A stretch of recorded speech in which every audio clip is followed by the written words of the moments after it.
আমাদের অনন্য স্টোরি সকল প্রকার পার্ট গল্প দেখতে আমাদের চ্যানেলটি সাবস্ক্রাইব করে পাশে থাকা বেল আইকনটিতে ক্লিক করে অল নোটিফিকেশন অন করে দিন। বউ অহন কেমন লাগতেছে? শরীর খারাপ করে? নিস্তব্ধ রজনী ধরনের বুকে অমৃতাংশু হেসে বেড়াচ্ছে গগনের চাদর তলে। বিছানায় শুয়ে উক্তি, মুদিত চক্ষু পলব, শ্বাস প্রশ্বাসের গতিবেগ ধীর, সময় গড়ল কতক। একটুখানি অস্থির শ্বাস ফেলে নড়ে চড়ে উঠল মেয়েটা। তখনই ঘরে প্রবেশ করল মুইজ, তার উৎকণ্ঠিত দৃষ্টি স্থির অর্ধাঙ্গিনীর পানে। স্ত্রীকে স্বল্প নড়তে দেখেই হন্তদন্ত পায়ে এগিয়ে গেল, বসল উক্তির শিওরে, কণ্ঠে উদ্বেগের ছাপ। বউ অহন কেমন লাগতেছে? শরীর খারাপ করে? উক্তি শুষ্ক কাশি দিয়ে তাকিয়ে স্বামীর আদলে, কেমন অর্থহীন চাহনি। মুইজ ভুরু নাড়িয়ে পুনরায় জিজ্ঞেস করল, অহন কেমন লাগতেছে? উক্তি আস্তে করে ঠোঁট ফাঁক করল, অস্ফুট স্বরে উচ্চারিত হলো আধুনি। হাতের ইশারায় পান করার ভঙ্গিমা প্রদর্শন করছে। মুইজ ত্বরান্বিত জানতে চাইল, পানি খাবি? উক্তি হ্যাঁ বোধক মাথা নাড়ালো। চট করে উঠে দাঁড়ালো মুইজ, ছুটে গেল কাঠের টেবিলের ধারে, স্টিলের গ্লাসে পানি ঢেলে চলেছে। উক্তি এক ধ্যানে তাকিয়ে সেথায়, দুরন্ত হৃদস্পন্দন। মুইজ দ্রুত কদম ফেলে পানি সমেত ছুটে এলো, গ্লাসটা দিল বাড়িয়ে। উক্তি অতিরিক্ত শক্তি ব্যয় করে উঠে বসতে চাইল, তা লক্ষ্য করে মুইজ গ্লাসটা রাখলো মেঝেতে, ঝুঁকে গেল স্ত্রীর পানে। উক্তি অবিশ্বাস্য দৃষ্টিতে তাকিয়ে মুখের ওপর অনুভব করতে পারছিল এক উত্তপ্ত নিঃশ্বাসের হলকা। ওর হৃদয়ে চলছিল অবিরাম অস্থিরতার রাহাজানি। মুইজের পুরুষালী হাতটি যখন ওর পিঠের ত্বকে স্থাপিত হলো, তখন এক মুহূর্তের জন্য কেঁপে উঠল মেয়েলি সত্তা। শক্তপোক্ত রুক্ষ হাতটি আলতো করে পিঠে স্থাপিত, আরেক হাত মাথার পেছনাংশে চুলের ভাঁজে গলিয়ে ধীরে সুস্থে ওকে উঠে বসতে সহায়তা করলো মানুষটি। উক্তি দেখছিল, অবাক তার রেশ বিরাজমান দু চোখের তারায়। এই মানুষটির দ্বারা এমনও নীরব যত্ন পাওয়া সম্ভব, কোশমিন কালেও ভাবেনি সে। ভাবনার বাহিরে ছিল এই মুহূর্ত, এই উদ্বেগ, এই যত্ন মেশানো লগ্ন। বালিশি হেলান দিয়ে বসে উক্তি, চোখে টলমল করছে অশ্রুরাশি। মুইজ বিপরীত দিকে বসে বাড়িয়ে ধরেছে পানির গ্লাস। উক্তি একটুখানি নৈকট্যে এলো, ঠোঁট ছুলো গ্লাস। একটু একটু করে পানি পান করতে লাগলো মেয়েটি, মেটাতে লাগলো বহুকালের তৃষ্ণা। পানি পানরত মেয়েটি দেহ কেঁপে উঠছিল ক্ষণে ক্ষণে। সে কম্পন লক্ষ্য করে ঈষৎ চমকালো মুইজ, চট করে পানির গ্লাস সরিয়ে নিল। দেখতে পেল সেই হৃদয় বিদীর্ণ করা চিত্র, চোখে মুখে আরক্ত তুলির ছোঁয়া, নাকের ডগায় এক রক্তলাল জবা গেথে, চোখের কোল বেয়ে গালের ত্বক ছুঁয়ে ছুঁয়ে পড়ছিল নোনা জল। কান্নার দমকে ওর কোমল ছোট শরীরটায় তরঙ্গ প্রবাহিত হচ্ছিল যেন। মুইজ আর সহ্য করতে পারল না, পানির গ্লাসটা অত্যন্ত অবহেলিত হয়ে সশব্দে লুটিয়ে পড়ল মেঝেতে। পানির ঠাই হলো মেঝের বুকে অযত্নে অবহেলায়। ডান হাতটি বাড়িয়ে দিয়ে স্ত্রীকে কাছে টেনে নিল মুইজ, নিজের চওড়া প্রশস্ত বুকে নিরাপদ বেষ্টনীতে একদম লুকিয়ে ফেলল দুনিয়ার সকল প্রকার অশান্তি, কটূক্তি, কষ্ট, যন্ত্রণা, দুঃখ বেদনা হতে। এ প্রথমবারের মতো কারো শক্ত বিশ্বস্ত বেষ্টনীতে ঠাঁই হলো। হু হু করে সশব্দে কেঁদে উঠল উক্তি, দুহাতের সর্বোচ্চ বল প্রয়োগ করে আঁকড়ে ধরল বিশাল পিঠটার সীমানা। নখ ডেবে যাচ্ছিল, মৃদু মন্দ যন্ত্রণা হচ্ছিল পিঠে, তবুও ছেড়ে দিল না মুইজ, বরং আরো যত্নে আগলে নিল। যতটা যত্ন ভালোবাসা দিলে মেয়েটার এক বুক কষ্ট লাঘব হবে, ঠিক তার চেয়ে কয়েক গুণ বেশি দিল সে। মনে মনে আজ প্রতিজ্ঞাবদ্ধ হলো, দুঃখের শেষে ঠোঁটের কোলে সুখের এক ফালি হাসি ফুটুক, তার একান্ত নারীটি সকল যন্ত্রণার অভেদ্য উপশম হয়ে উঠুক। স্ত্রীর কপালের ঠিক মধ্যিখানে ঠোঁটের কারুকার্য অঙ্কন করে দিল মুইজ। পৌরুষালী ঈষৎ কালচে ঠোঁট দুটো অত্যন্ত মোলায়েম রূপে শুষে যাচ্ছিল স্ত্রীর সকল মনোবেদনা, পীড়াদায়ক অস্বস্তি। দুহাতের শান্তিপ্রবণ আলিঙ্গনে অশ্রু ভুলতে বাধ্য হল রমণী। আস্তে ধীরে রেশ পেল ক্রন্দন, তবুও অপার সুখের সাগরে ভেসে সে। আলিঙ্গনাবদ্ধ হাত দুটোর বেড়াজাল ছিন্ন করে বেরিয়ে এলো না, বরং সকল আড়ষ্টতা সংকোচ বলি দিয়ে চুপটি করে মিশে আপন মানুষটির বুকে। সেথায় লুকিয়েছে এক অনাবিল সুখের তটিনী। ঘড়ির কাঁটা তখন 12-র কাছাকাছি পৌঁছেছে। বিছানায় পাশাপাশি দুজনে একে অপরে মুখোমুখি হয়ে শুয়ে, উক্তির দৃষ্টি নত। মুইজ স্বস্তির চোখে তাকিয়ে মৃদুস্বরে প্রথম কথাটা বলল সেই, বিয়া শাদির প্রতি কখনোই অত আগ্রহ ছিল না। সাইর পাশে মাইয়া মানুষের যত রঙলীলা দেখি মন হইতে গেছিল গা। মাইয়া মানেই প্যারা, অশান্তি একসের। উক্তি আস্তে করে চোখ তুলে তাকালো। সে শুনছে, স্বামীর মুখনিসৃত প্রতিটি শব্দে বাক্যে খুঁজে পাচ্ছে কৌতূহল। তবুও বেড়া মানুষ তো, আল্লাহ প্রদত্ত সুখকর একাকিত্ব অনুভূতি হইত। বেলা শেষে রাইতের অন্ধকারে একখান নরম কোমল হাতের যত্ন পাইতে মনটা আনসান করত, আগুপাগু করতো কারোর নিঃস্বার্থ ভালোবাসা পাওনের লাগ্গা। জানোস, মুই অগল সময় চাইতাম মোর বউ গুণবতী হইব, মেলা প্রতিবাদী ন্যায়ের পথিক হইব। মোল্লাহান শ্যামলা কালা হইলেও সমস্যা নাই, তয় ওরে ভালো মনের হইতে হইব। আল্লাহর ধারে লাখ লাখ শুক্রিয়া ওর মনের বাসনা পূরণ করণের লাগ্গা। উক্তি কোমল চাহনিতে তাকিয়ে মনে প্রভাবিত হচ্ছে একটা সুখের মোহনা। স্বামী মানুষটির শুকরিয়া আদায় করছে তাকে স্ত্রী হিসেবে পেয়ে। সে কারো শুকরিয়ার কারণ হতে পারে, এও সম্ভব। এক জীবনে দেখাচ্ছিল। ওই একটু মিশা কইতাছি না, তুই মাইয়াটা ভালো আসস। মানুষ চিনতে এই মহিষ মেলা উস্তাদ। আলহামদুলিল্লাহ, সহজে ভুল করে না। তোরেও চিনছি, তোর মনটা একেবারে নদীর স্বচ্ছ পানির লাহান। একটু বেশি সরল তুই, নরম মনের। আজকের দুনিয়ায় ভালার ভাত নাই রে বউ। শক্ত হবি, অন্যায়ের থোবড়া বাড়াইয়া থাবড়া দিবি, তাইলেই বাঁচতে পারবি, মাটি আঁকড়ায় থাকতে পারবি। যত নরম তত বেশি দুঃখ কষ্ট যন্ত্রণা। এতটুকু মনোভাব পোষণ করে মইচ মধ্যকার দূরত্ব মেটালো। নিঃসংকোচে ডান হাতটি রাখলো স্ত্রী গালের কোমল ত্বকে। চোখে চোখ রেখে নিঝুম কণ্ঠে বলল, মুই কখনোই চাই না মোর বউ পরের লাথি উষ্টা খাইয়া বাসুক। চাই না মোর অনুপস্থিতিতে কেউ হ্যারে মৌখিক আঘাত করুক। তুই শেরনি, এই মইজের অপরাজেয় শেরনি, ঝলসানো রূপের অধিকারিণী, এক অপরিচিতা। কিরে বউ বল, হবি না আমার অপরাজিতা? ঝরঝর করে কেঁদে উঠল উক্তি। বিনা দ্বিধায় একটুও বিলম্ব না করে ঝাঁপিয়ে পড়ল স্বামীর বুকে। দুহাতে খামছে ধরল পিঠ, বুকের ঠিক বা পাশে গুজে দিল মুখ। একটুখানি নির্ভরতা, যত্ন, ভালোবাসার কাঙাল মেয়েটি চিরকাল ব্যাপী চাইল এ বুকেতেই ঠাই। মুইজও আবেশে সিক্ত হয়ে আগলে নিল সঙ্গিনীকে। কপালের কার্নিশে ছুঁয়ে রাখলো অধর। তবে কি ঘুষল অভাগিনীর চির দুর্ভাগ্য। নতুন এক উজ্জ্বল দিনের সূচনা। চনমনে ফুরফুরে মেজাজে ঘুম ভাঙল কন্যার। ঠোঁটের কোণে লুকিয়ে ছোট্ট করে হাসি। সমস্ত কাজকর্ম বেশ খোশ মেজাজেই সম্পাদন করছে সে।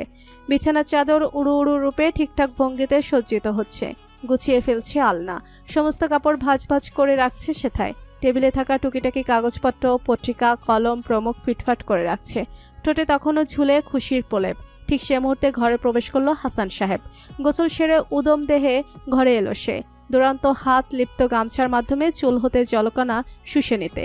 ঘরে প্রবেশ করে এক প্রফুল্লতার আভাস পেল সে। চঞ্চল হলো চোখের তারা, মরিয়া হলো খুঁজে পেতে সঙ্গিনীকে। বামে তাকাতেই মুইজের দৃষ্টিগোচর হলো সহধর্মিনীর খুশিময় অবয়ব। উক্তিও ঠিক সে মুহূর্তে ঘুরে তাকালো। চোখের ক্যানভাসে বন্দী হলো একজোড়া মুগ্ধকর চোখ। কিয়ৎক্ষণ বাদেই সলজ্জ হেসে দৃষ্টি নামিয়ে নিল মেয়েটি। শিরশিরানি মিষ্টি অনুভূতি ছেয়ে রন্ধ্রে রন্ধ্রে। মুইজ মুস্কি হেসে অবাধ্য চোখ দুটোকে বসে আনল, সরিয়ে নিল দৃষ্টি। চক্ষু স্থির হলো বিছানায় পরিপাটি রূপে রাখা জলপাই বর্ণের শার্ট, কৃষ্ণকালো প্যান্ট, শুভ্র রঙা স্যান্ডো গেঞ্জি, কালো রঙের মোজা দুটোয়। মানুষটির হৃদ গহ্বরে তখন অবর্ণনীয় খুশির ঝলকানি। এমন নীরবে নিঃশব্দ কারো সামান্য একটু করো যত্ন নিয়ে মন জয় করা যায়। মুইজ স্বল্প ঘুরে তাকালো স্ত্রী পানে। শব্দহীন উক্তি তখন স্বামীর জন্য বোতলে পানি ভরতে ব্যস্ত। অপরাহ্ন প্রহরে মিঠা রোদ্দুরের আহ্লাদি ছোঁয়া। মাঝের ঘরটিতে মোড়ায় বসে উক্তি পালং শাক বেছে চলেছে। বেছে বেছে রাখছে এক প্লাস্টিকের ক্ষুদ্র ছাপিতে। জানালা গলিয়ে প্রবেশ করছে সোনারোদ। ছুঁয়ে কোমলমতির দেহ পল্লব। স্বর্ণালী লাগছে তাকে। মনোমুগ্ধকর সৌন্দর্যের একটুখানি জীবন্ত আভা। ব্যস্ত উক্তি। খানিক বাদে দরজায় কড়া নাড়ার শব্দ। প্রথমবার উক্তি তেমন গুরুত্ব দিল না। দ্বিতীয়বারের মতো কড়া নাড়ল কেউ। এবার উঠে দাঁড়ালো উক্তি।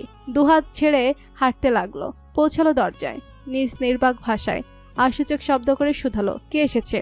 ওপাশ হতে এলো অপ্রত্যাশিত জবাব। তৎক্ষণাৎ খুশির ফোয়ারা বয়ে গেল উক্তির অধরষ্ঠে। দরজা খুলল মেয়েটি। দৃশ্যমান হলো দুই আপনজনের মুখশ্রী, তার ভাবি এবং একমাত্র সহচর শিমু। উক্তি সাইন ল্যাঙ্গুয়েজের মাধ্যমে হাস্যোজ্জ্বল বদনে সালাম দিল। আসসালামু আলাইকুম। ওয়ালাইকুম আসসালাম ননদিনী, কেমন আছো? আদরে আলিঙ্গনে আবদ্ধ করে হালচাল শুধালো নিশাত। আবেগ আপ্লুত হয়ে পড়ছে মুখ মেয়েটি। আ আ ধ্বনি প্রকাশিত হতে লাগলো ঠোঁটের ফাঁক গলিয়ে। নিশাত অনুভব করতে পারল ননদের মানসিক অবস্থা। প্রিয় বান্ধবীকে চোখের পানি ফেলতে দেখে শিমু নিজেও আবেগ আপ্লুত হয়ে পড়ছে। সেও ভাবি সমেত আলিঙ্গন করে ফেলল বান্ধবীকে। তিন নারী সে এক হৃদয় স্পর্শী আলিঙ্গনাবদ্ধ মুহূর্ত। কিছুটা সময় সেভাবেই পেরোলো। প্রথমে সরে গেল শিমু। দুহাতের পিঠে মুছে নিল অশ্রুজল। অকৃত্রিম হাসি উপহার দিয়ে বলল, আরে আরে, আর কত কাঁদবে? এবার তো থামো। ঢাকা শহর চোখের জলে ভেসে গেল বলে। এবার তো থামো বাবা। বান্ধবীকে উদ্দেশ্য করে। এই যে উক্তি আপা, এবার তো থামেন, এত কাঁদলে শরীর খারাপ করবে যে। উক্তি আস্তে ধীরে ভাবিকে আলিঙ্গন হতে মুক্ত করলো। ছাড়তে চাইছিল না মেয়েটি। এতদিন পর আপন কারোর অপ্রত্যাশিত দর্শন যে অবর্ণনীয় অব্যক্ত সুখের, তবুও ছাড়ল উক্তি। ভাবি নিশাত আদর করে ননদের অশ্রুকণা মুছে দিল, ঠিক করে দিল আগোছালা চুল, এক ছোট্ট স্নেহের চুম্বন এঁকে দিল ললাট মাঝে। উক্তি মায়াবী হাসল। সে হাসিতে চোখ জুড়ালো বাকি দুই নারীর। শিমু সহসা মনমাতানো হাসি উপহার দিল। আরে বাহ, আমাদের উক্তি রানী দেখি শাড়ি পরেছে। What an amazing transformation. Nishat আগেই লক্ষ্য করেছে, তাও পুনরায় আপাদমস্তক তাকালো ননদের পানে। মুস্কি হেসে উক্তির মাথায় হাত বুলিয়ে নিল। মাশাল্লাহ, খুব সুন্দর লাগছে আমার ননদিনীকে। উক্তি লাজুক হাসল। চকিতে স্মরণে এলো দাঁড়িয়ে অতিথিরা, তাদের বসতে দেয়া উচিত। উক্তি ব্যস্ত হয়ে পড়ল তাদের বসার ব্যবস্থা করতে। ওর এই ছোটাছুটি লক্ষ্য করে চমকিত দুজনে। শিমু তৎক্ষণাৎ শুধালো, কি রে দোস্ত, কি হয়েছে? এমন পাগল ঘোড়ার মতো ছুটছিস কেন? উক্তি জবাব না দিয়ে স্বল্প সময়ের মধ্যেই ফিরে এলো। মাদুর পেতে দিল মেঝেতে। ভাবির হাত ধরে তাকে মাদুরে বসিয়ে দিল। শিমু বসে পড়ল আপনা আপনি। নিশাত ননদকে শান্ত করতে বলল। ননদিনী আমার, শান্ত হয়ে পাশে বসো তো। ইউ আর ফাইন, ব্যতিব্যস্ত হতে হবে না। উক্তি এক কথায় ঠিক সন্তুষ্ট হতে পারছে না। বুঝতে পারছে না শাশুড়ি মায়ের অনুপস্থিতিতে ঠিক কিভাবে অতিথি আপ্যায়ন করবে। চিন্তাবোধ হচ্ছে যে। শিমু বলল, এই দোস্ত, বয় না পাশে, এদিকে আয়। শিমু হাত টেনে ধরে বান্ধবীকে বাম পাশে বসালো। মুস্কি হেসে বলল, কেমন আছিস দোস্ত? উক্তি এক পলকের জন্য থমকালো। অতঃপর চোখের পর্দায় ভাসমান পাল তোলার ন্যায় ভেসে উঠল সেই রক্ষক, উজ্জীবিত মুখটি। আরক্ততুলির আশ্রয়ে লাল হলো কন্যার মুখখানি। দৃষ্টি সামান্য নত হলো। হাতের শব্দহীন ভাষায় বুঝালো, আলহামদুলিল্লাহ ভালো আছি। নিশাত নিশ্চিত হতে পুনরায় শুধালো, উক্তি, তুমি সত্যিই ঠিক আছো তো? এই বাড়িতে কোনো অসুবিধা হচ্ছে না তো? মুইজ ভাইয়া, উনি কেমন? সব ঠিকঠাক আছে তো? উক্তি হালকা হেসে সাইন ল্যাঙ্গুয়েজের মাধ্যমে জবাব দিতে যাচ্ছিল, তখনই সকলের কর্ণপাত হলো। বাব্বা, বাড়ি ও বইয়া আইয়া সোরের লাহান লুকাছুপি জেরা করা হইতাছে।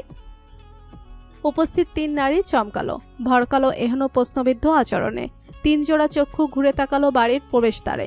সেটাই দাঁড়িয়ে মোমেনা বেগম, অপ্রসন্ন মুখভঙ্গি। বিকেল 4টা নাগাদ প্রতিবেশী বাড়িতে যান উনি। 4টা থেকে 5টা টিভিতে পুনঃপ্রচার হয় ওনার পছন্দের দুটো ভারতীয় টিভি সিরিয়াল।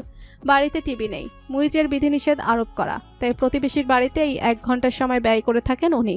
বরাবরের মতো আজও গিয়েছিলেন। আর ফিরে এসে কি দেখছেন, বিয়াই বাড়ি হতে আগত অনাহত আগন্তুক চুপি চুপি ওনার কনিষ্ঠ পুত্রবধূকে জেরা করছে। সহ্য হলো না, ঘরে প্রবেশ করলেন উনি, পেঁচার মতো লটকে মুখ। পিছু পিছু প্রবেশ করলো বড় পুত্রবধূ জান্নাত। মোমেনা বেগম দাঁড়ালেন নিশাতের বিপরীতে, গম্ভীরভাবে শুধলেন, কি চাই? নিশাত অপ্রস্তুত হয়ে পড়লে এমন অভাবনীয় প্রশ্নে কোনো মতে হেসে কোমল স্বরে সালাম দিল। আসসালামু আলাইকুম মাওইমা, কেমন আছেন? সালামের জবাব দেওয়ার প্রয়োজন বোধ করলেন না মোমেনা বেগম, পাল্টা জবাবে বললেন, কখন আইসো এমবে? আমগো লুকাইয়া লুকাইয়া প্রায় আহ বুঝি, এখন ফটকামি করো, জেরা করা হয়। বাকশূন্য হয়ে পড়ল নিশাত। শিমু, এসব কি বলছেন উনি? ওরা তো আজ প্রথমবার এই বাড়িতে এলো, এসে এমন মিথ্যা অপবাদ, একই কাণ্ড। শাশুড়ি মায়ের অবাঞ্ছিত আচরণে উক্তি চরমভাবে লজ্জিত। মা ওর সঙ্গে যেমন তেমন করেন, এখন ওর পরিবারের সঙ্গেও করবেন। ওরা কি ভাববে? হৃদয়ে কষ্টের বান আঘাত হানবে যে।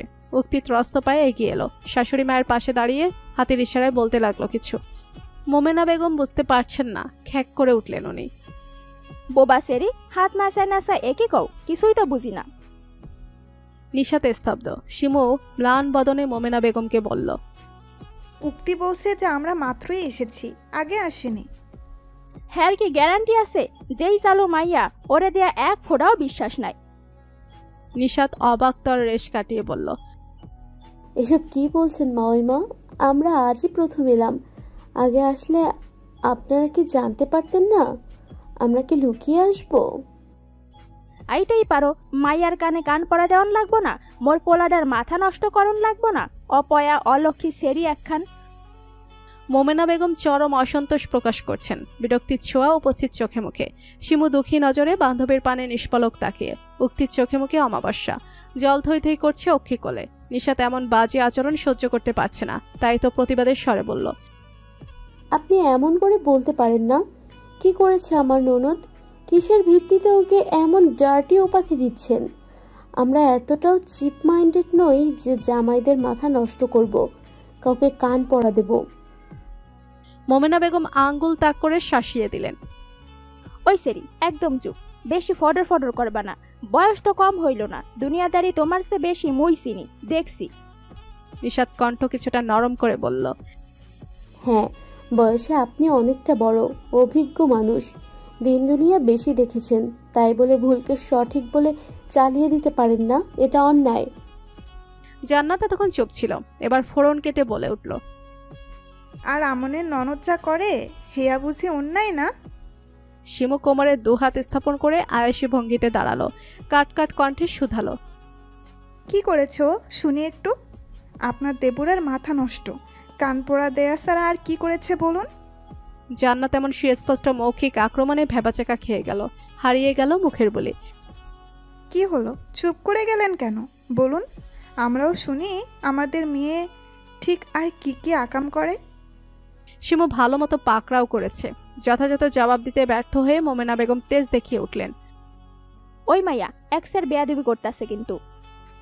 হ্যাঁ, আমরা তো বেয়াদব, আর আপনারা তো সব লেডি দরবেশ, একদম সাধু। দেখতেই পাচ্ছি সাধুগিরির নমুনা।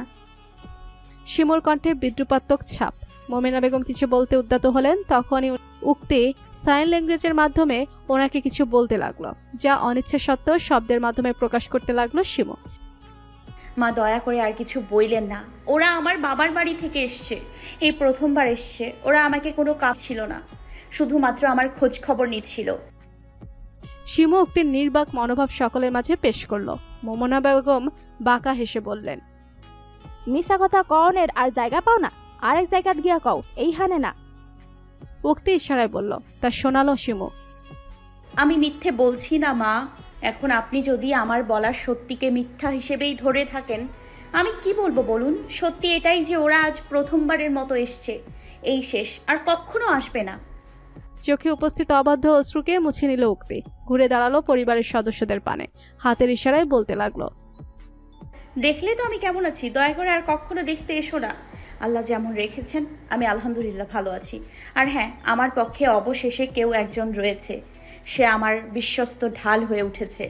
তোমরা দুশ্চিন্তা করো না ভাবি, আমি আলহামদুলিল্লাহ ভালোই আছি। শুধু একটাই অনুরোধ রইল, বাবা ভাইকে কখনো বলতে যেও না তাদের মেয়ে ঠিক কতটা ভালো আছে, সুখে আছে। তারা থাকুক, ভালো থাকুক, আল্লাহ ভালো রাখুক সকলকে। ঠোঁটের সীমানায় অকৃত্রিম হাসি ফুটে উঠল উক্তি মেয়েটির। নিশাত ও শিমু অনুজ্জ্বল চাহনিতে তাকিয়ে একই পরিণতি পেল তাদের নিঃশব্দ সঙ্গিনী। সন্ধ্যার শেষ ভাগ চলছে এখন, ঘন আধারে নিমগ্ন দুনিয়া, বাহিরে বসে ঝিরঝিরি হাওয়া। কলিং বেলের শব্দে দরজা খুলে দিল একজন পরিচারিকা। লহু স্বরে সালাম দিয়ে ভেতরে প্রবেশ করল নিশাত। পরিচারিকা মিষ্টি হেসে সালামের জবাব দিল, বলল, ভাবি মনি, আপনি বহেন, আমি পানি আনতেছি। নিশাত আলতো মাথা নাড়িয়ে সোফায় বসলো, হ্যান্ড পার্স রাখলো বামে। বড্ড অস্থির তনমন, ঝিমঝিম করছে মাথা। 3 আঙ্গুলের স্পর্শে কপালের ডান পাশ ডলতে লাগলো সে, নত দৃষ্টি। সে মুহূর্তে শোনা গেল, কোথায় গিয়েছিলে?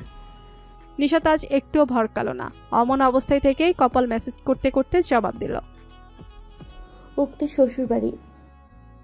উত্তরে সন্তুষ্ট হতে পারল না জাওয়াত।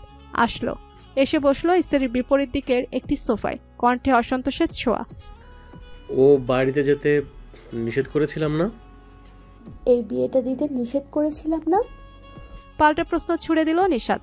চোখ তুলে তাকালো, ওর রক্তলাল চোখ দুটো দেখে ঈষৎ অপ্রস্তুত হলো জাওয়াত।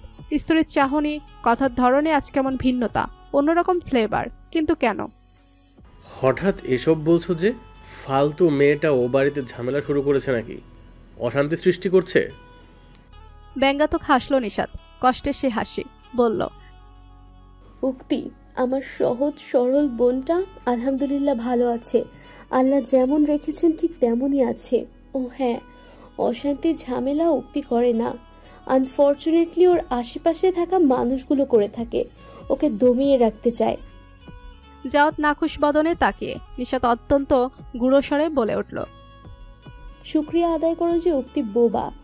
আজ যদি ওই মেয়েটি বলতে জানতো না। ওর মুখ ফুটে বেরোনোর প্রতিটি হাহাকার কষ্টকর ধ্বনি তোমাদের কান ঝলসে নিগড়ে দিত, শান্তিতে বাঁচতে দিত না। Be always thankful for this, mister Jawad Kausar. আর এক মুহূর্ত দাঁড়ালো না নিশাত, বড় বড় কদম ফেলে ঘরের উদ্দেশ্যে পা বাড়ালো। পেছনে রয়ে গেল কিংকর্তব্য বিমূঢ় জাওয়াত। তাদের অগোচরে আড়ালে আবডালে এই আলাপনের সাক্ষী রইল আরও এক ব্যক্তি, যার অভিব্যক্তি বোঝা মুশকিল। রাত্রির মোহমায়ায় তলিয়ে ধরণী। রাতের খাবার খেতে বসেছে পরিবারের সদস্যরা।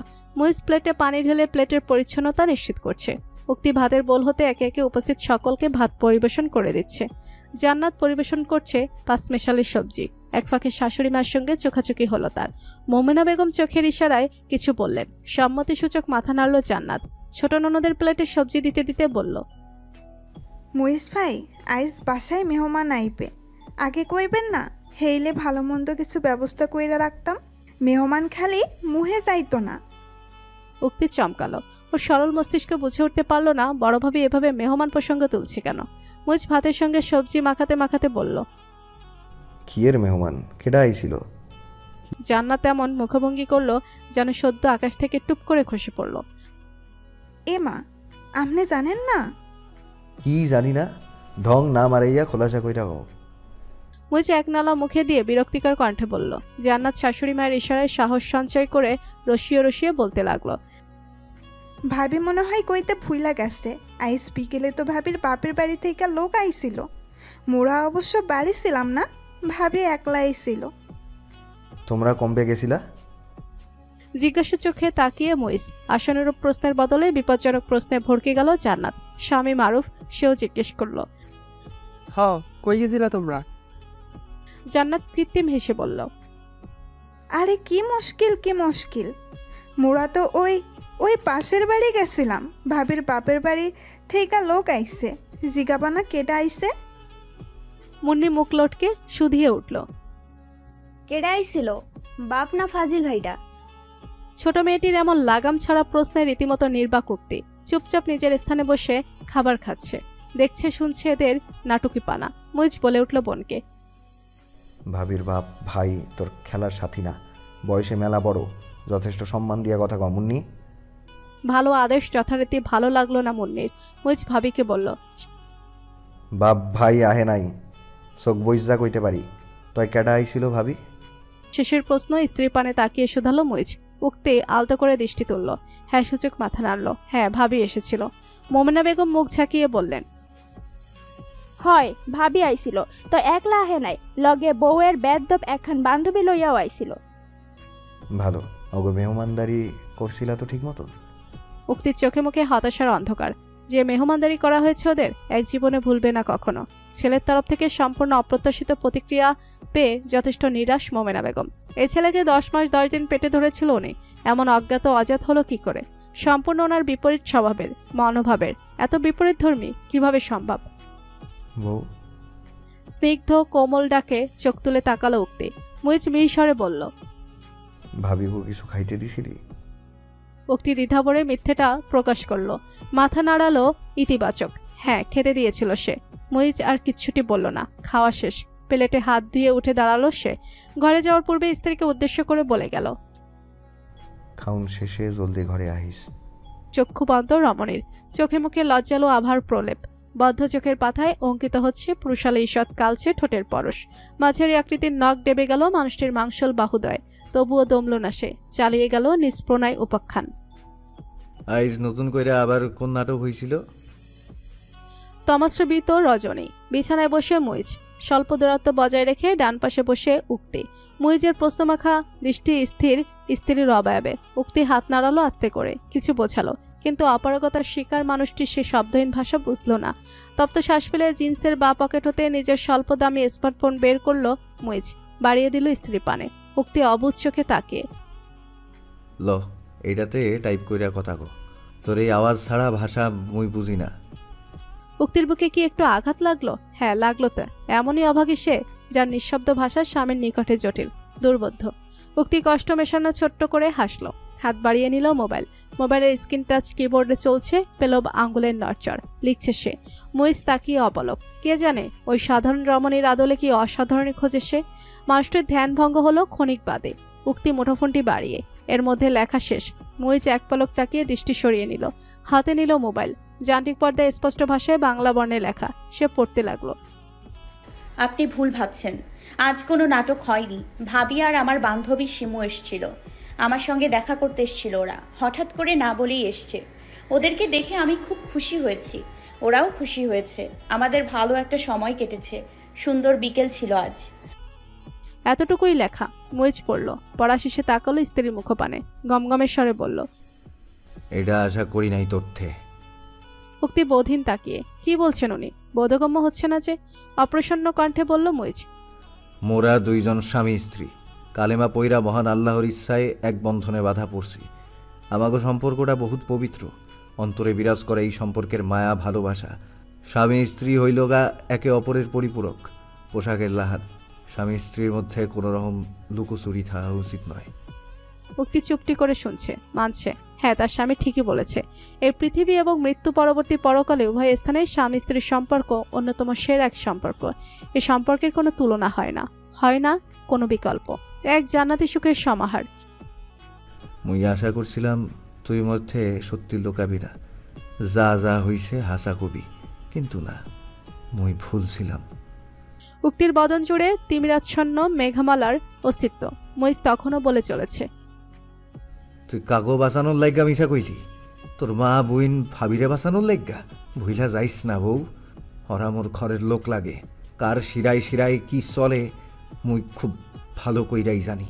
মোর সহে মিশা পট্টি পরানো লাগবো না, সব জানা আছে মোর। উক্তি হালকা হাত নাড়িয়ে কিছু বলল। বুঝল না মুইজ। উঠে দাঁড়ালো। সম্মুখ দেয়ালে দৃষ্টি রেখে অপ্রসন্ন কণ্ঠে বলল, দরদিয়া সাবানা হইতে চাস তো? ঠিক আছে, হ সাবানা। মোর কথা হননের কোনো দরকার নেই। নিজের কপালে নিজেই জুতা মারলে পরে করবে ডাকি। অবস্থা বেগতিক হয়ে যাচ্ছে। উক্তির তড়িৎ উঠে দাঁড়ালো। হাতের ইশারায় অর্থহীন সূচক শব্দে কিছু বলতে চাইল, তবে শুনল না অসন্তোষ তপ্ত পুরুষটি। বড় বড় কদম ফেলে ঘর ছেড়ে বেরিয়ে গেল। উপায়ন্তর পিছু ছুটল উক্তি। লাভ হলো না। ততক্ষণে নাগালের বাইরে মুইজ হাসান অশ্রুসজল চোখে অজানায় তাকিয়ে মিসেস হাসান। নিস্তব্ধ চারিধার।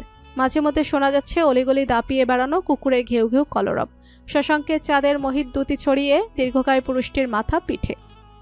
কি বন্ধু, রাত দুপুরে বউ ছাড়া কুপ্তায় মন মজলো কে? নিশ্চুপ মুইজ। বন্ধুর কাছ থেকে কোনোরূপ ভালো মন্দ জবাব না পেয়ে দীর্ঘশ্বাস ফেলতে গিয়েও ফেলল না চয়ন। কার কাছে পেটের খবর জানতে চাইছে সে? এ মানুষটা কি পেটের খবর উগলে দেওয়ার মতো মানসিকতা নিয়ে চলে? কখনোই না। এর সমস্ত আনন্দ ও সুখের ভাগিদার হয় দুনিয়াবাসী, আর দুঃখ কষ্টের একচ্ছত্র অংশীদার শুধুই সে। চয়ন আর কিছু বলল না। বন্ধুর নিকটে গেল। নিঃসংকোচে বসলো ফুটপাতে বন্ধুর একদম পাশ ঘেঁষেই। রাতের আধারে ফুটপাতে পাশাপাশি বসে দুই প্রাপ্তবয়স্ক মানব। বড় অদ্ভুত দৃশ্যপট না? চয়ন বাম হাতের কবজিতে পড়ে থাকা পুরনো ঘড়িতে চোখ বুলালো। সময় তখন রাত 11টা বেজে 20 মিনিট। বাড়ি ফিরতে হবে তাকে। একমাত্র বউ তার অপেক্ষায় জেগে। এই সপ্তাহে ফ্যাক্টরিতে কাজের খুব চাপ। সংসারে ঘানি ঠিকমতো টানার জন্য ওভারটাইম করছে সে। পাচ্ছে বেতনের অতিরিক্ত কিছু অর্থ। এই অর্থ অল্প হলেও কাজে নিচ্ছে। বিনিময়ে করতে হচ্ছে রক্তপানি করা পরিশ্রম। সেই যে দুপুরে অল্প ভাত, আলু ভর্তার পাতলা মসুরের ডাল খেলো, এরপর সন্ধ্যায় 1 কাপ চা ব্যতীত পেটে আর কিছুই পড়েনি। পরিবারের একমাত্র কর্মক্ষম ব্যক্তি সে। চাইলেই তো 2 পয়সা অতিরিক্ত খরচ করে নিজেকে নিয়ে ভাবতে পারে না। তার ভাবনায় সর্বদা ঘুরে বেড়ায় পরিবারের প্রতিটি সদস্যের মুখ। অসহায় শয্যাশয়ী বাবা, স্ত্রী, 3 মাসের শিশু সন্তান, কলেজ পড়ুয়া ছোট ভাই, বিবাহযোগ্য ছোট বোন। এতগুলো মানুষের ভরণ পোষণের দায়িত্ব তো মহান আল্লাহ তার উপরেই ন্যস্ত করেছে। এখন পরিশ্রম করতে হবে না। নিজ ভাগ্য নিয়ে কখনোই অসুখী নয় চয়ন। কারণ সে জানে আল্লাহর সে নির্দেশ। তিনি আল্লাহ যা করেন সে বিষয়ে তাকে প্রশ্ন করা যাবে না, বরং তাদেরকেই প্রশ্ন করা হবে। সূরা আম্বিয়া আয়াত 23। আল্লাহ তাআলা পূর্ব থেকেই সকল সৃষ্টির তাকদীর নির্ধারণ করে রেখেছেন। আল্লাহ বলেন, জলস্থলে যা কিছু আছে তা তিনিই অবগত। তার অজ্ঞাতসারে একটি পাতাও পড়ে না। মাটির অন্ধকারে, ভূগর্ভের অন্ধকার স্তরে এমন কোনো শস্যকণা অঙ্কুরিত হয় না, অথবা রসযুক্ত কিংবা শুষ্ক এমন কোনো বস্তু নেই যা সুস্পষ্ট কিতাবে নাই। সূরা আনআম আয়াত 59। ভাগ্য মানুষের জীবনকে সংযত করে। আল্লাহ বলেন, এটা ভাগ্য নির্ধারণের জন্য যে তোমরা যা হারিয়েছ তাতে যেন তোমরা বিমর্ষ না হও, এবং যা তিনি তোমাদের দিয়েছেন তার জন্য হর্ষোত্ফুল্ল না হও। আল্লাহ পছন্দ করেন না উদ্যত ও অহংকারীদের। সূরা হাদীদ আয়াত 23। আল্লাহ মানুষের জন্য যা নির্ধারিত করে রেখেছেন তা অবশ্যই বাস্তবায়িত হবে। পবিত্র কোরআন শরীফে ইরশাদ হয়েছে, আল্লাহ তার ইচ্ছা পূরণ করবেনই। আল্লাহ সবকিছুর জন্য স্থির করেছেন নির্দিষ্ট মাত্রা। সূরা তালাক আয়াত 3। কোরআনের এ সকল বাণী পড়েছে চয়ন, জেনেছে কিছু চিরন্তন সত্য বাক্য। তাই তো নিজ ভাগ্যের ওপর কখনোই অসন্তুষ্ট নয় সে, বরং বন্ধু মুইজ হাসানের মতো সদা সর্বদা বলে থাকে, আলহামদুলিল্লাহি আলা কুল্লি হাল। বন্ধুর নীরবতায় কিছুটা চিন্তিত চয়ন। হঠাৎ হলো কি এর? কোনো ঘরোয়া বড় সমস্যা নাকি বাহ্যিক সমস্যা? রাশভারী পরিবেশে প্রাণ ফেরাতে চয়ন রসিকতা সুরে শুধালো, বন্ধু, বউয়ের লগে আজ আরিকাল ভাব হয়েছেনি? এমন আন্ধার মুখ কইরা চোখে? মুইজ এমন দৃষ্টি ফেলে তাকালো, চয়ন শার্টের অতলে বুকে একদলা থুতু ছোটালো, সরস কণ্ঠে বলল, ওয়াট থু, বন্ধু এমন লুক দিতা চোখে? রাত দুপুরে ভয় পাই না? আমার কিছু হইয়া গেলে আমার 5টা না 10টা না, একটা মাত্র বউয়ের কি হইব? অন্য বেটা ইন্টু পিন্টু করবো না? মুইজ দৃষ্টি হটিয়ে নিল, তাকিয়ে রাস্তায় বেঅরিশ ঘুরতে থাকা এক কুকুরে। চয়ন বুঝলো বন্ধুর মন সত্যিই খারাপ, তার কিছু এক করা দরকার, নইলে কেমন বন্ধু সে। চয়নও পাশে বসে থাকা মানুষটির দৃষ্টি অনুসরণ করে খাবারের খোঁজে ঘুরতে থাকা কুকুরের দৃষ্টিপাত করল। খানিকের নীরবতা, বড় নিস্তব্ধ, ভুতুড়ে অনুভূতি জাগায় লোনকূপের গোড়ায় গোড়ায়। চয়ন আনমনে বলতে লাগলো, বউয়ের ওপর রাগ করতে নেই বন্ধু, বউ রাগ করার পাত্রী না, বরং আদর সহকে যত্ন করার পাত্রী। মা বাপ ভাই বোন সব চাইরা ওরা তো আমগো বিশ্বাস করে চলে আহে। হেই আমরা যদি মুখ কালো করি, দূর ছয় করি, কই যাইব ওরা ক? মুইজ কিচ্ছু বলল না, শুধু তাকালো একবার। চয়ন বলল, ফেসবুকে পড়ছিলাম একবার, খুব ভালো লাগছিল। তরেও হোনাই, নারী হলো কাদামুক্ত মাটির মতন। কাদামাটি দিয়া যেমন নানা রকম জিনিস তৈরি করা যায়, নারীর ভালোবাসা ঠিক যেমনভাবে গড়ে তুলবা, নারী ঠিক তেমনভাবেই গড়ে উঠব। হাসাই কইছে বন্ধু, নারীরে মনের মতো গড়ে নিতে হয়, আবার কখনো কখনো নিজেও তার মনের মতো গড়ে উঠতে হয়। ত্যাগ, স্বীকার, পরিবর্তন খালি এক পক্ষে হইব কে? সমানে সমানে হওয়া উচিত, তই না সংসার সুখের হইব, আল্লাহর রহমত বর্ষণ হইব। কিছুটা সময় নীরবে অতিবাহিত হলো। মুইজের মনটা আজ বিমর্ষ। তার এক ও অদ্বিতীয় কারণ সম্পর্কে শুধুমাত্র সে এবং মহান রবই অবগত। আকস্মিক কেন এই বিমর্ষতা বোঝা দুঃসাধ্য। লম্বা শ্বাস ফেলে উঠে দাঁড়ালো মুইজ। চয়নও উঠে দাঁড়ালো। বছর এক জুনিয়র বন্ধুটির কাজ চাপড়ে বলল, বাড়ি যা, ভাবি অপেক্ষায়। মুইজ কিছু বলল না, চুপচাপ হাঁটা ধরল বাড়ির পথে। চয়ন মুচকি হাসল। সে পথে তাকিয়ে ঘড়ির কাঁটা থেমে নেই, একটু একটু করে এগিয়ে চলেছে। সময় তখন প্রায় 12র কাছাকাছি। ঘরের ভেজানো দরজা উন্মুক্ত করে ভেতরে প্রবেশ করলো মুইজ। আধারে ডুবে গোটা ঘরটি। ঈষৎ চমকালো সে। বউ কি তবে তার অনুপস্থিতিতে ঘুমিয়ে পড়েছে? মনটা অজান্তেই ভারাক্রান্ত হলো। সে কি তবে স্ত্রীর জাগ্রত অপেক্ষমান রূপের আশা করছিল? হয়তো হ্যাঁ। মাথা ছেড়ে অহেতুক আশা চিন্তা দূর করার প্রচেষ্টা করলো মানুষটি। আধার মাঝে সয়ে যাওয়া চোখের দৃষ্টিতে আন্দাজ মতো ভেতর হতে আটকে দিল দরজা। শার্টের টপ বাটনে হাত দিয়ে এক কদম অগ্রসর হলো। লহমায় ছলকে উঠল হৃদয়ে বহমান তরঙ্গ। মাটিতে সেটে গেল পদ্ময়। চোখের তারায় অবিশ্বাস্য ভাব, মুগ্ধতার ঝলমলে উজ্জ্বলতা। সে কি রাত দুপুরে সুমধুর স্বপ্ন দেখছে, নাকি অভাবনীয় অকল্পনীয় সত্য? বুকের ধারে স্থির হয়ে থাকা হাতটা কখন যেন নেমে গেল। একটিবার চোখের পলক ফেলল মুইজ। নিশ্চিত হলো এই স্বপ্ন নয়, অমোঘ সত্যি। ঠোঁটের কোলে তৃপ্তির আভা প্রসারিত হলো। একটু একটু করে অগ্রসর হতে লাগলো বিমুগ্ধ পুরুষটি। আরও কাছ হতে আরও স্পষ্ট রূপে অবলোকন করতে লাগলো নিজের নারীকে। লাল টুকটুকে সুতির শাড়ি পরনে অর্ধাঙ্গিনীর। শাড়ির পাড়ে এখন আঁচলে কৃষ্ণ সবুজ রঙের আধিপত্য। সেটাই উপস্থিত হালকা কারুকার্য। শাড়ির সঙ্গে মিলিয়ে পরিহিত কৃষ্ণ সবুজ রঙা ব্লাউজ। কেশরাশি উন্মুক্ত রূপে ছড়িয়ে পিঠের আবরণে। ডান পাশে সুনিপুণ ভঙ্গিতে সিথিকাঠা, বাম পাশে ঠাঁই মিলেছে কেশগুচ্ছের। চোখের কার্নিশে কাজলের হৃদয় বিনির্ণ করা মোটা রেখা। ঠোঁটে রক্ত জবার রঙে রঙিন ওষ্ঠরঞ্জনী, ইংরেজিতে যাকে বলে রেড কালার লিপস্টিক। স্বামী প্রদত্ত শাড়ি প্রসাধনীতে আজ নিজেকে সাজিয়েছে উক্তি। স্বল্পমূল্যের এই সাধারণ সাজেই আজ স্বামীর চোখে সে অপরূপা, মনোমোহনী, হৃদহরণী। মুইজ অতি সন্নিকটে এসে থামল। দুজনার মধ্যকার দূরত্ব অতি ক্ষীণ। উক্তির চোখ দুটো নত, মেঝেতে অহেতুক এক দৃষ্টিতে তাকিয়ে। লাজ, অনুশোচনা, আড়ষ্টতা, ভয়ে কাঁপছে অভ্যন্তর। অস্ফুট স্বরে এ প্রথমবারের মতো কোনো নারীর তরে প্রশংসাসূচক বলে উঠল মুইজ হাসান, মাশাআল্লাহ। ক্ষুদ্রে বিমোহিত শব্দ। রমণীর হৃদয়ের বদ্ধ কঠুরিতে বন্দী হয়ে থাকা আহ্লাদের পাখিটাকে চিরতরে মুক্ত করে দিল। চোখের কার্নিশে নোনাজল থই থই, ঠোঁটে ছোট্ট লজ্জানু ঝলক। মুইজ তাকিয়েই রয়েছে অস্থির হৃদস্পন্দন, অশান্ত অভ্যন্তর, দিশেহারা সুপ্ত অনুভূতির দল। কি বলবে না বলবে জানা নেই মানুষটির। কোনো ক্ষুদ্র বা বৃহৎ শব্দভাণ্ডারের মাধ্যমে এই নৈসর্গিক অতুলনীয় মন মাতানো সৌন্দর্যের প্রশংসা করার ধৃষ্টতা দেখাবে সে জানা নেই। তাই তো বেছে নিল নীরবতার ভাষা, চোখের নৈশব্দ ভাষা। দুটো প্রাণের মধ্যবর্তী দূরত্বের অবসান ঘটিয়ে মুইজ এলো সন্নিকটে। বাধাহীন নিঃসংকোচে ডান হাতটি বাড়িয়ে দিল, ছিল স্ত্রীর বাগালের কোমলতা। অনুচার্য অনুভূতির বশীকরণে উক্তির দু অক্ষিপাতা বন্ধ হয়ে গেল। গাল বেয়ে নামলো বর্ষণের ফোঁটা ফোঁটা জল। কপালের ঠিক মধ্যস্থলে মুইজ তার ঠোঁটের ছাপ বসালো, অত্যন্ত গাঢ় সে ছাপ। হৃদয়ের অন্তঃস্থল অবধি নাড়িয়ে দিয়ে গেল। সম্পূর্ণ ঘোরাচ্ছন্ন দুই মানবী। উক্তির মনে চলছে স্বামীর অভিমান, ক্ষুদ্র রাগ দূরীকরণ করার সর্বোচ্চ মনোবাসনা। এদিকে প্রিয়তম স্বামীর অন্তরে একান্ত নারীর সমগ্র সত্তায় স্বীয় আধিপত্য বিস্তার করার প্রবল আকাঙ্ক্ষা। ভিন্নধর্মী বিপরীতধর্মী দুই বাসনা, আকাঙ্ক্ষা মিলেমিশে রচিত হলো এক নৈশব্দ প্রহর। হৃদয়েশ্বরী আমার, শুধু তোমাতেই নৈশব্দ এ প্রহরে হারিয়ে গেলাম প্রণয়াকাঙ্ক্ষে দুটো প্রাণ অন্তরে অন্তরে। চক্ষু বন্ধ রমণীর, চোখে মুখে লজ্জালো আভার প্রলেপ। বদ্ধ চোখের পাতায় অঙ্কিত হচ্ছে পুরুষালে ঈষৎ কালচে ঠোঁটের পরশ। মাঝারি আকৃতির নখ দেবে গেল মানুষটির মাংসল বাহুদয়, তবুও দমল না সে, চালিয়ে গেল নিষ্প্রণয় উপাখ্যান। একে একে মিটছিল দূরত্ব, বৃদ্ধি পাচ্ছে নৈকট্য, অন্তরঙ্গতা। ক্ষণে ক্ষণে কেঁপে উঠল নরম কোমল হৃদয়টা। অপ্রত্যাশিত এই ঘন মুহূর্তে তবুও পিছপা হলো না উক্তি, নিজেকে স্বামীর সনে সমর্পণ করলো। কেননা রাসূলুল্লাহ আলাইহিসসাল্লাম বলেন, যখন কোনো ব্যক্তি তার স্ত্রীকে তার বিছানায় ডাকে, তারপর সে তার কাছে না আসে এবং স্বামী তার প্রতি অসন্তুষ্ট অবস্থায় রাত কাটায়, তাহলে ফেরেশতাগণ সকাল হওয়া পর্যন্ত তাকে অভিশাপ দিতে থাকে।